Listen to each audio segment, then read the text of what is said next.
மயிலாடுதுறை மாவட்ட ஆட்சியர் அலுவலகத்தில் கடந்த ஆண்டு காதல் விவகாரத்தில் வன்கொடுமையால் கொலை செய்யப்பட்டு இறந்த இளைஞர் குடும்பத்திற்கு கருணை அடிப்படையில் பணி நியமன ஆணையை மாவட்ட ஆட்சியர் ஸ்ரீகாந்த் வழங்கினார்.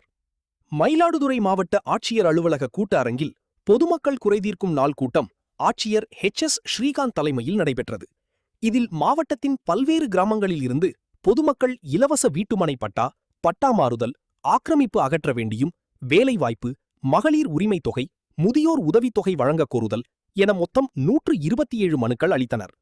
இம்மனுக்களை சம்பந்தப்பட்ட துறை அலுவலர்களிடம் ஒப்படைத்து உரிய நடவடிக்கை எடுக்குமாறு மாவட்ட ஆட்சியர் எஸ் ஸ்ரீகாந்த் உத்தரவிட்டார். தொடர்ந்து அடியாமங்கலம் கிராமத்தில் கடந்த ஆண்டு காதல் விவகாரத்தில் காதலன் வைரமுத்து என்பவர் வெட்டி படுகொலை செய்யப்பட்டார். இதில் காதலியின் தாயார், சகோதரர் உள்ளிட்ட 5 பேர் கைது செய்யப்பட்டனர்.